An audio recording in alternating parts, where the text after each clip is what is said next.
Welcome to Fun and Games Side Quests. Every episode is a different host sharing a video game they love and why they love it. Hello, everybody. My name is Varnell, aka Eddie V. I am co-founder of Boss Rush Media, and I host the Nintendo Power Block and Nintendo Expansion Pass. I'm also one of the co-founders of World 101 Podcast, and I have my own podcast, Optional Opinion. Today, I'm here to talk about a game that I truly love. That probably when you seen the title, you said, "Wait, what? How?" I'll explain. Yes, everybody, I'm here to talk about Metroid Other M for the Wii. It was 2009 at E3, and Nintendo was about to reveal a new trailer that no one has never seen or even heard about. We see the waves and we hear this crashing sound, and it goes to the Team Ninja logo. And we were like, what is going on? And they collaborated Nintendo to make a new Metroid game. The crowd goes wild. It's one of the biggest talks and surprises at that year's E3. We got to see a lot of cutscenes because during that time, a lot of trailers were doing cutscenes to drive what they will be experiencing in the game. We did get some gameplay also with that, with Samus fighting certain enemies and a kind of jelly like boss that you wouldn't expect to be in a Metroid game. Now, with that reveal, everybody was just super hyped because they were getting a Metroid game that was action packed, that was 3D, and has kind of seemed to have some new elements added onto it. So as time went, on August 31st, 2010, Metroid Other M was released. And at that time, I worked at Toys R Us. I went to go get the game, and I was super excited that I kind of had like first dibs on the copies that came in. It was just like the first versions of this game. So I paid my $50, with some discounts, I should say, and went home and started playing this game and ended up loving it. Now, you would expect something from Team Ninja, but this was a different expectation because Team Ninja was known for definitely the Ninja Gaiden games on modern hardware, like the Xbox 360 and PlayStation 3. And back in the day, the original Xbox, when they brought remake of the Ninja Gaiden series, like a new telling of the series. And Team Ninja was, I should say, a development team who were into hard games, hard action games. Well, you had to master what is given to you and make sure you know what to do when adversity comes. Problem was that Team Ninja had a problem with their camera. And because Ninja Gaiden was so tough for it, it was a game that if you master it, you really did feel accomplishment. But if you didn't master it, you would get frustrated and end up hating the game. Team Ninja with the Ninja Gaiden series, because they were throwing a lot of enemies at you, and sometimes as you visit areas, those ninjas will respawn. They would jump off screen, and you sometimes wouldn't have time to react. And since they hit hard and you lost a lot of life, you can end up with a game over in seconds. In Metroid Other M, you don't have to deal with that because Team Ninja didn't really do a camera system that would make you crazy. They kind of had a fixed camera where you were able to see the action from everywhere and fight accordingly.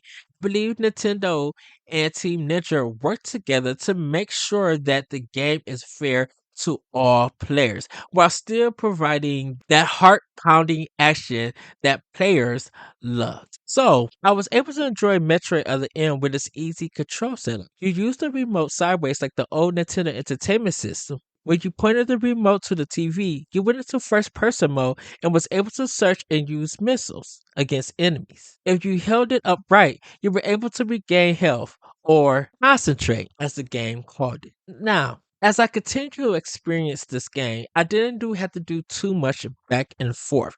Your powers unlocked when you were allowed to by the captain in the game. And as you fought different bosses and were in different situations, you got to see how Samus actually was reacting in real time in a lot of the fights, which was really cool. And it was something different for the Metroid series, which I truly appreciated. What I didn't know was that the story was going to be going in the way that kind of left a lot of questions. There's one fight that you fight this machine and a person is controlling it. And once you defeat the machine, the person gets away and you never know what happens at the end of the game, what happened to that person who you was fighting with.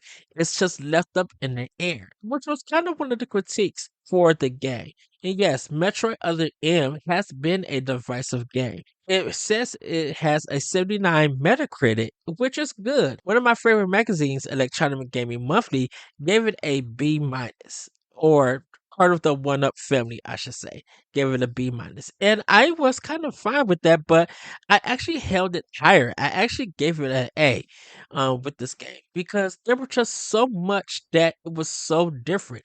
We wasn't accustomed to hearing Samus talk. We wasn't accustomed to knowing what story was connected to her. We didn't have no history. And so Tecmo and Team Ninja and Nintendo came together to present that, which I just truly love. And I couldn't just stop fighting. The controls felt so smooth. And the fighting was just amazing in every aspect. Sadly, though, it didn't get Game of the Year, but it was my personal Game of the Year for it. And I gotta say that every time people bring it up and have an opinion about it, I kind of just look at it and say, you guys are missing out on a lot of fun that this game has. Of course, there have been more Metroid games that have came out and that was better in a lot of sense. But in order to feel the coldness of Samus, we had to hear it in her voice. When she fought Ridley and she got scared, it was a moment that, yes, she's fought different versions of Ridley in the game, in different Metroid games, but as a narrative experience and the fear that she had, it was something that we've never seen or expected out of Samus.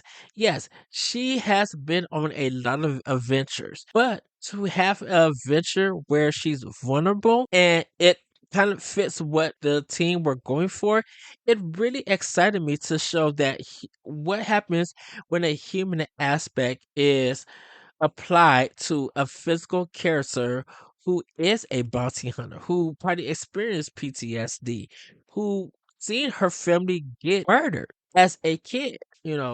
It's just something very just exciting to see. So yes, everybody, Metroid Other M is one of my favorite games in the series. Of course, the phenomenal Metroid Dread is out there. The phenomenal Metroid Prime 1 remaster and all, even Super Metroid is available on Nintendo Switch Online. Sadly, though, with Metroid Other M, it's only available on Wii. So if you have a way to play it, hopefully you will give the game a try. I gotta say, I was very impressed that Team Ninja and Nintendo were able to come together to produce a game like this. Now, with that being said, if you guys want to hear more of my takes, I should say, you can find me on Nintendo Power Block on YouTube, on Patreon, and other podcast apps. You can also find us on bossrush.net for a lot of my writings and a lot of our team writings. If you want to check out World War One podcast, you can find that on all podcast platforms. And if you want to check out Optional Opinion, you can find that on SoundCloud, Spotify, Apple Podcasts, and more. You can also find me on Twitter at that retro code. And with that, everybody, happy gaming. Hey, Nerf herders. You sure you want to go with that? Hey, everyone. There we go. More inviting. Have you ever had a movie that you really wanted to love, but something holds you back? Or one that you did love in spite of a flaw? Well, I'm Case Aiken. And I'm Sam Alisea. And on Another Pass, we sit down with cool guests to look at movies that we find fascinating. But flawed. And we try to imagine what could have been done when they were made to give them that little push. We're not experts. We just believe in criticism. Constructive criticism. Sure. So come take another pass at some movies with us. And every now and then, we can celebrate movies that did it on their own, too. You can find us at certainpov.com or wherever you get your podcasts. Pass it on. CPOV. certainpov.com.